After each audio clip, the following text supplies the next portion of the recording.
Salut à tous, bienvenue sur KaiArt. Aujourd'hui, petite vidéo où je vais vous montrer et vous expliquer comment j'encre la plupart de mes dessins et avec quel matériel. Allez, on se retrouve juste après l'intro.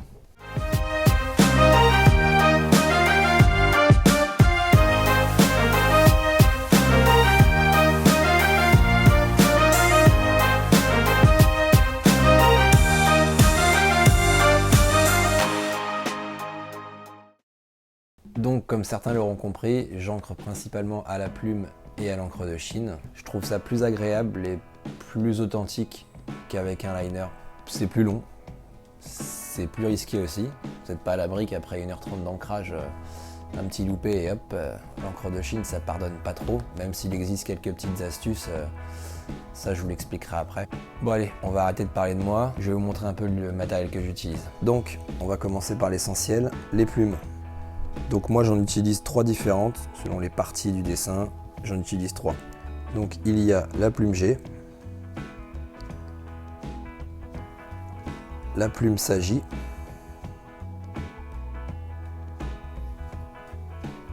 et la plume Marou. Ces 3 plumes, il faut savoir qu'elles sont utilisées par beaucoup de professionnels, surtout au Japon, les mangakas, ceux qui font les mangas, pour ancrer leurs dessins. C'est d'ailleurs ce qui m'a attiré à ancrer avec. Bon, on a dit qu'on arrêtait de parler de moi. Bon, revenons-en à nos plumes. Donc en premier, on a la plume G. Il y a un petit jet de dessiné dessus. Pour moi, c'est la principale. C'est une des plus dures à maîtriser, car vous le verrez sur le test papier. Jouez sur l'épaisseur du trait en appuyant sur le bout de la plume. Donc en fonction de la pression. Après, c'est avec beaucoup d'heures de pratique que vous ferez la main. Hein. C'est comme tout, il faut pratiquer pour s'améliorer. Je suis toujours en apprentissage, hein, pour ma part. Ensuite, on a la plume Sagi. Donc elle, j'utilise plus pour les décors ou les objets, car elle permet de faire un trait régulier. Elle n'est pas comme la G-Pen où on va pouvoir appuyer, mais c'est vachement plus dur en fait, et elle permet vraiment de faire un beau trait bien droit, vous verrez tout à l'heure. C'est pour ça que j'utilise pour les décors. Et enfin on a la plume Marou, donc celle-ci elle est très très fine. Elle permet de garder pas mal d'encre dans son réservoir ici en fait. Et celle-ci c'est vraiment pour les petits détails. Elle fait des traits très très fins. Assez régulier également, mais on peut aussi appuyer pour grossir un peu l'épaisseur du trait.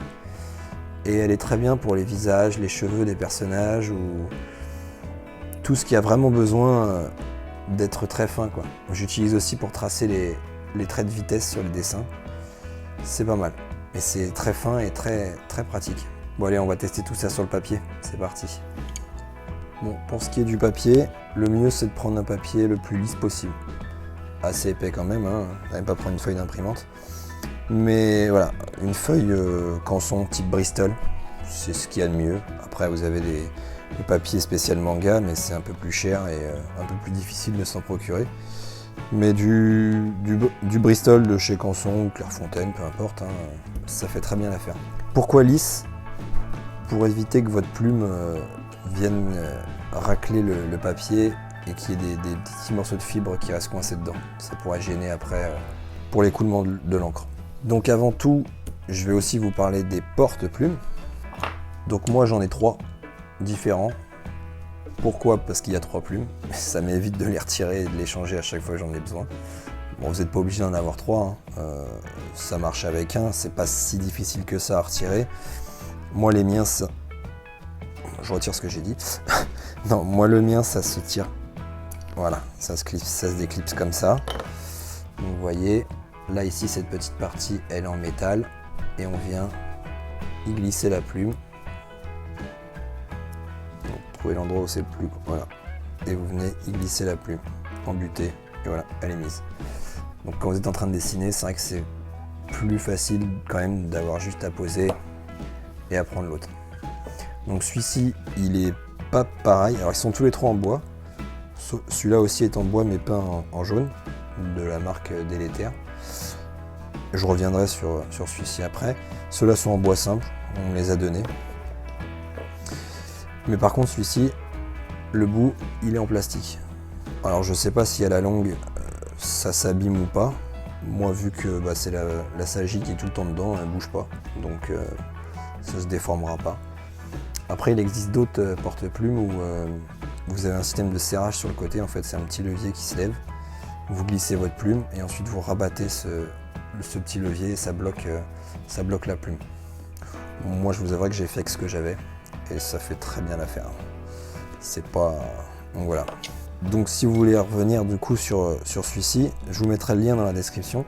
C'est un petit kit que j'avais acheté et donc de la marque Délétère. Il est vendu avec un exemplaire de chaque plume. Donc une plume G, une plume Sagie et une plume Marou. Et il est bien pour commencer, moi je l'ai toujours et franchement ça coûte aux alentours de 10 € je crois. Sur internet vous regardez, sinon celui-là je l'avais acheté à la boutique Junku à Paris. Un des rares endroits où on peut trouver du matériel de dessin qui vient du Japon. Donc voilà, je recommande. Après il y en a plein d'autres. Vous n'êtes pas obligé d'acheter celui-ci, j'ai pas... Là, je vous montre juste mon matériel à moi. Donc ensuite, après les porte-plumes et les plumes et le papier, on a l'encre. Donc moi, j'utilise celle-ci, que j'avais acheté en même temps que mon kit. Donc c'est de l'appareil, c'est de la marque Délétère. Il en existe, je crois, 6 différentes, 6 noirs différents et 2 blanches. Donc les noirs, pourquoi ils ont des numéros? Parce qu'ils n'ont pas les mêmes caractéristiques. Alors celle-ci, je pourrais pas vous dire exactement. Franchement, je vous dirais rapprochez-vous d'internet pour avoir les 6, mais je sais qu'il y en a certaines qui résistent plus à l'eau, donc qui sont faites pour l'aquarelle derrière. Ça évite que l'encre bave. Ou du coup au feutre à alcool également. Alors moi celle-ci, pour les feutres à alcool, j'ai aucun problème. Une fois sèche, les feutres bavent pas. J'ai pas de noir qui bave dessus, rien du tout. Après au niveau du temps de séchage de celle-ci, je peux pas vous dire. Je sais qu'il y en a une qui sèche très vite. Alors quel numéro, je sais plus trop. Moi je m'étais renseigné, il me semble que la numéro 4 elle est passe-partout, elle est assez bien parce que pour les feutres à alcool, pour l'aquarelle, tout ça, elle est pas mal. Bon moi j'ai celle-ci, je vais la finir avant d'en changer, je vous dis, moi elle me fait le boulot. J'ai pas testé celle-là avec l'aquarelle par contre, juste feutre à alcool. Donc au niveau du temps de séchage par contre je peux pas vous dire si elle est plus rapide qu'une autre. Je pense qu'elle est moins rapide que celle qui est prévue pour sécher vite, mais l'encre c'est pas... c'est vraiment... Voilà, moi j'ai celle-ci sous la main, je peux pas vous dire si une autre est mieux ou pas. Une autre marque ou pas, je peux pas vous dire. Ça c'est à vous de tester, essayez de lire sur des forums ou regarder des vidéos, voir si vous trouvez pas une meilleure encre, suivant ce que vous faites comme dessin. Moi pour le mien pour l'instant ça fonctionne, donc voilà. Ouais, juste si vous avez plusieurs encres, les mélangez pas. Même si vous avez l'impression que c'est le même noir, que c'est la même marque ou n'importe quoi, si vous avez deux encres, bon, si vous avez deux encres Délétère 1, bien évidemment, vous pouvez les mélanger, s'il n'y a pas de problème. Mais si vous avez deux numéros différents, les mélangez surtout pas, parce que il faut pas. Donc, avant de commencer à ancrer un dessin, surtout faites de la place sur votre bureau, sur votre plan de travail, laissez rien en travers de vos mouvements de bras. Quand vous avez votre plume et que vous allez tremper dans votre pot d'encre, vérifiez qu'il n'y a rien en travers, vérifiez que votre pot d'encre est relativement, je vais pas dire, évitez de le mettre au-dessus de votre dessin. On ne sait jamais, il se renverse. Voilà, ça arrive, surtout avec ces pots-là. Mais bon, essayez de le mettre un peu en retrait, d'accord, et calez-le un peu. Moi, ce que j'aime bien faire, c'est mettre le bouchon juste devant, comme ça. Ça évite que, voilà, on sait jamais, ça retient un peu le, c'est peut-être psychologique, mais ça retient un peu le pot. Donc voilà, surtout bien sécuriser votre plan de travail. Alors, là je vous ai mis une plume neuve pour vous montrer quelque chose. Alors je sais pas si ça va le faire, mais des fois ça le fait avec les plumes neuves. Quand vous trempez votre plume pour la première fois dans l'encre, il se produit, voilà, je sais pas si vous avez vu, vous voyez l'encre là, elle glisse de la plume, elle reste pas. Vous voyez, ça fait des petites gouttelettes déperlantes un peu dessus. Pourquoi? C'est parce qu'ils mettent un petit film protecteur sur les plumes pour éviter qu'elles s'abîment. Donc ce que vous faites, alors, il y a plusieurs techniques, hein. Ce qui paraît, vous pouvez la tremper dans une pomme de terre, ça retire le film. J'ai pas de pomme de terre pour vous montrer. Moi, ce que j'utilise, c'est un briquet. Donc, c'est très léger, hein, vous la laissez pas cramer, hein. Vous mettez votre flamme, d'accord, et vous passez votre plume, hop, vous faites un aller-retour, et voilà, vous essuyez un peu. Faites attention de ne pas cramer votre manche, hein. Voilà, et une fois que c'est fait, là, l'encre, elle reste bien au bout de votre plume. Vous voyez, le réservoir est bien rempli d'encre et l'encre reste là.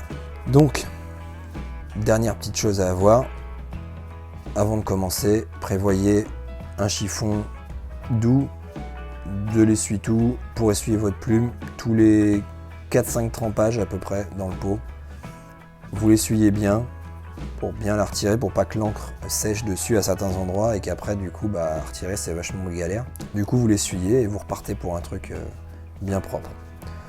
Moi ce sera du PQ. Bon, on va commencer avec la plume G. Donc vous trempez, je vais le mettre là, hein. Gaffe à l'accident quand même.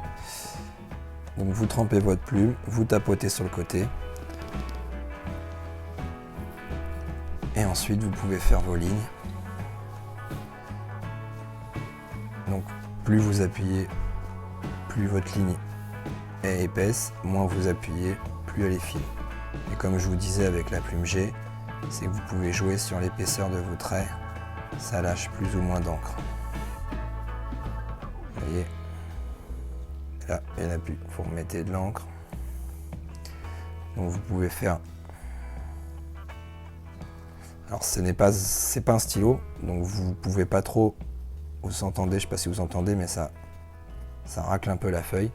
C'est plus de haut en bas, toujours. Vous pouvez vraiment, là il aime un peu moins dans ce sens-là.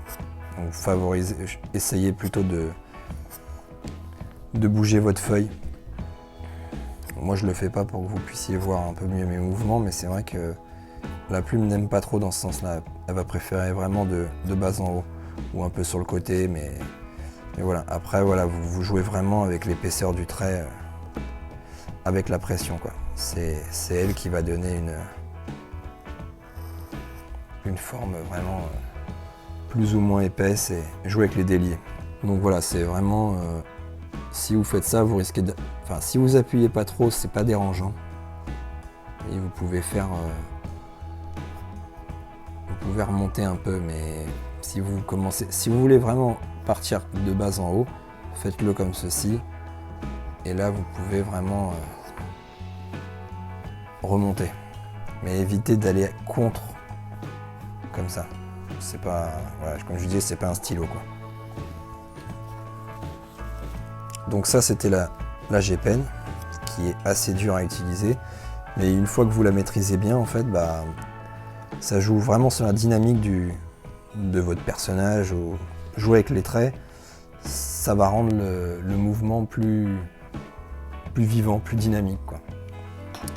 Donc après on a la plume Sagi. Donc elle, comme je vous disais, elle va faire vraiment des lignes constantes. Vraiment.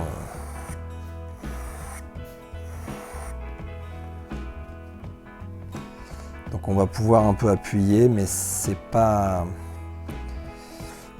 Elle va vraiment moins se dérégler que la plume G. Et toutes les lignes vont vraiment être constantes. Et plus vous appuyez, plus vous allez avoir des lignes épaisses. Mais vraiment, si je faisais ça avec la G-Pen, ça écarterait, mais elle est plus souple, donc le trait sera vraiment moins. Voilà, la G-Pen, elle est faite pour travailler vraiment comme, vous voyez, comme ici. vous allez démarrer en trait plein, mais vous allez finir en trait fin, etc. etc. Celle-ci, vraiment, vous appuyez, ça sera le même, tout le temps. Donc c'est assez pratique vraiment pour faire tout ce qui est décor ou des objets qui sont inertes et qui n'ont pas vraiment besoin de mouvement, ça permet d'être précis en fait. Elle est pas mal pour débuter. Si vous êtes débutant dans l'ancrage, celle-ci est pas mal. Maintenant, le problème, c'est que si vous vous habituez trop à celle-ci, quand vous aurez envie de passer à la G-Pen, vous aurez des difficultés. Moi, je vous conseille vraiment d'ancrer avec celle-ci. Et puis, au début, ça sera pas ouf. Et puis, à force, vous allez choper le coup de main. Et puis, et vous pourrez vraiment utiliser celle-ci comme moi. Après, vous faites comme vous voulez, mais vous n'êtes même pas obligé de l'utiliser. Si vous maîtrisez parfaitement la G-Pen. Maintenant, moi je sais que j'utilise un peu quand je fais les arrière-plans et je laisse celle-ci pour les personnages. Donc un conseil, acharnez-vous sur celle-ci, vous serez content de la maîtriser après. Si vous prenez celle-ci au début, vous risquez après de redevoir apprendre en passant par celle-ci. Donc c'est un peu dommage quoi. Et enfin du coup on a la petite plume Marou, donc elle, très très fine.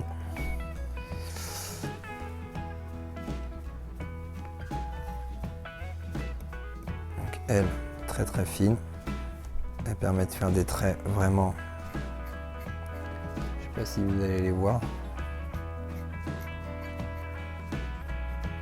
Vraiment très fin. Si vous voulez vraiment à peine ancrer le dessin, c'est vraiment.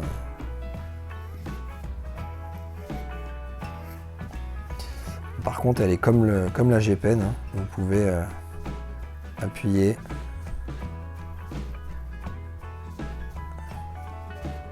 Et elle est assez régulière. C'est un peu contradictoire ce que je suis en train de vous dire, mais je sais qu'elle est très précise.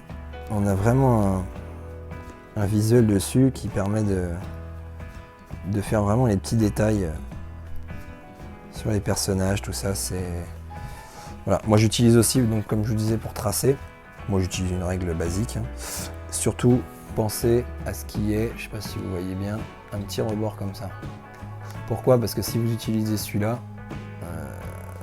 dès que vous allez retirer la règle, ça va baver. Donc,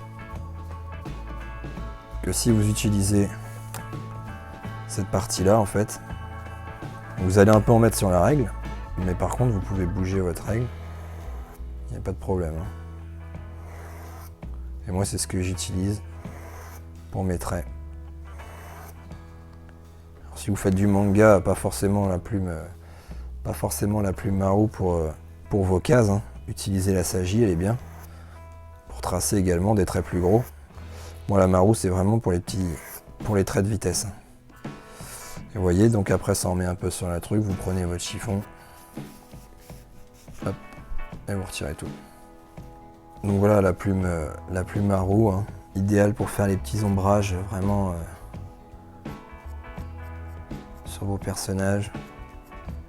Vous pouvez réaliser des petits dégradés, des petits...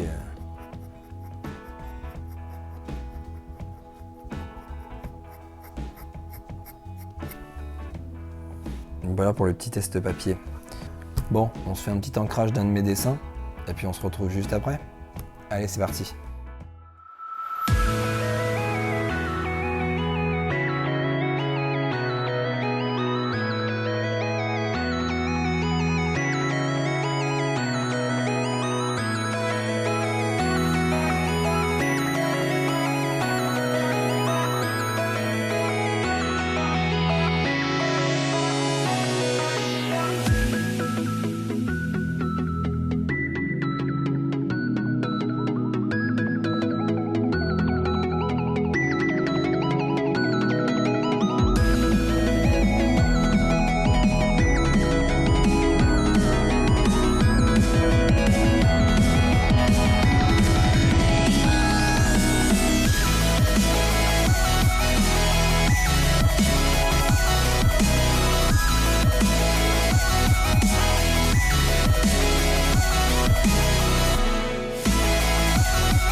voir pour mes aplats, notamment ceux-là, j'utilise un petit pinceau fin, comme celui-ci, parce que franchement ça laisse zéro trace quoi. Vous pouvez regarder, vous verrez.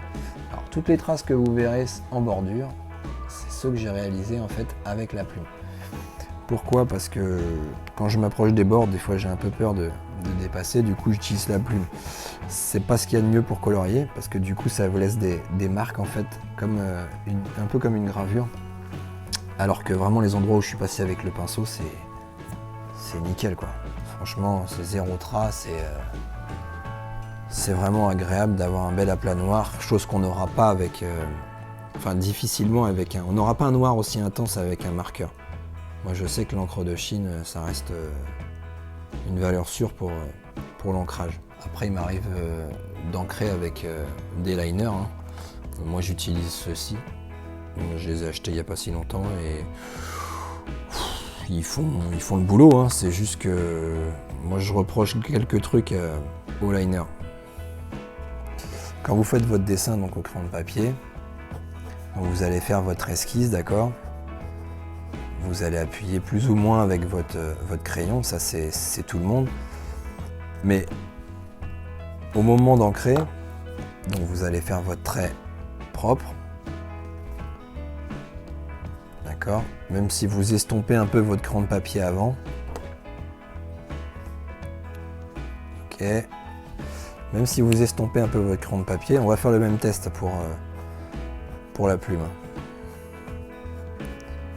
Voilà.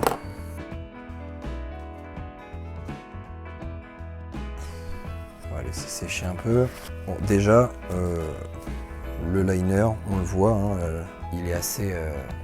je sais pas si vous le voyez bien à l'écran, mais c'est plus fade. Moi, je trouve ça plus fade. Après, ça vient peut-être de cette marque-là, je sais pas, ou de ce modèle-là. Il faudra que j'en essaye d'autres pour comparer. Je crache pas dessus, hein, ça fait son boulot. Hein. Il y a plusieurs épaisseurs, c'est pratique. Si vous voulez faire des épaisseurs, des déliés, du coup, le problème c'est que vous êtes obligé de repasser sur votre trait pour pouvoir l'agrandir, pouvoir partir. Alors après, je pense que c'est plus long. Oui et non. Peut-être si vous repassez, si vous les maîtrisez bien, peut-être que non. Peut-être qu'il y en a qui auront plus de facilité avec des liners qu'avec des plumes. Pareil, si vous maîtrisez la plume, ça va vite. Hein. Donc le problème avec les liners, c'est quand il s'agit de gommer votre dessin. Ok, donc là, gros fail, c'était pas sec. Mais là, quand il s'agit de gommer votre dessin, le problème c'est que vous gommez, je sais pas si vous voyez bien à l'écran, mais en fait le noir il s'en va vachement, je trouve. Et alors là pour le coup il est vraiment, il est fade quoi. Du coup obligé de repasser un coup sur vos lignes pour refaire ressortir le noir. Et franchement, moi j'ai un peu lâché parce que ça m'énerve. Donc du coup ce que je fais c'est que vraiment j'estompe un maximum mon crayon de papier avant de faire l'ancrage avec ça. Et du coup après faut vraiment faire attention au moment de gommer quoi. Alors qu'avec l'encre de Chine, vous pouvez gommer. Voilà. Et elle bouge pas. Si jamais il vous arrive de faire une bavure avec l'encre de Chine, pas de panique. Tout dépend par contre bien évidemment de votre bavure. Hein. Si vous faites une tâche comme ça, je pense que vous n'avez plus qu'une chose à faire, c'est de recommencer. Non mais si vous, par exemple avec votre doigt, vous faites ce genre de truc en fait, ce que vous pouvez utiliser c'est une lame, donc de cutter ou une lame un peu comme ça. Et en fait vous venez gratter votre papier tout doucement, sans faire de trou en fait.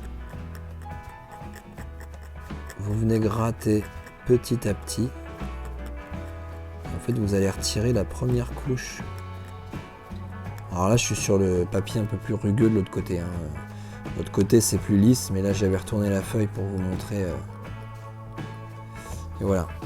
Ensuite, vous prenez votre gomme, vous gommez, et vous allez un petit peu pouvoir corriger votre erreur.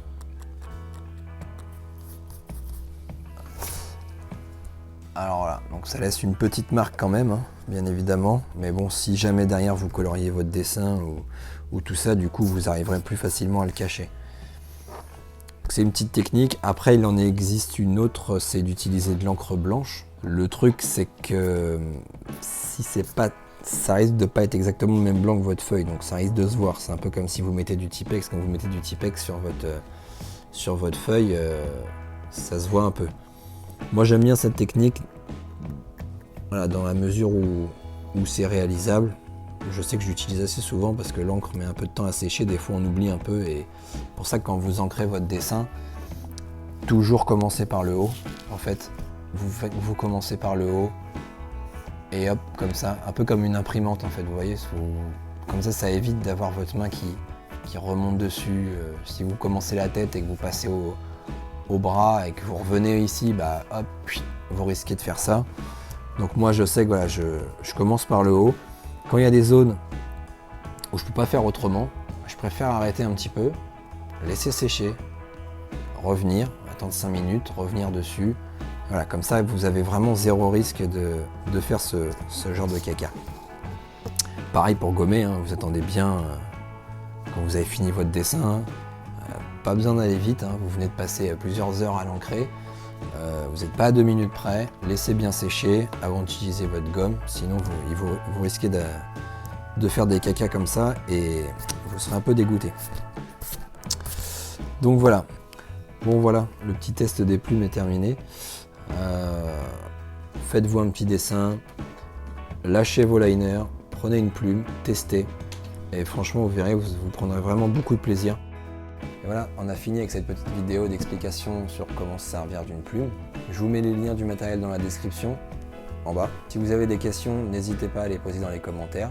Si la vidéo vous a plu, lâchez un petit pouce bleu, partagez un max, ça aide toujours la chaîne. Surtout abonnez-vous, et puis on se dit à la prochaine. Allez, ciao!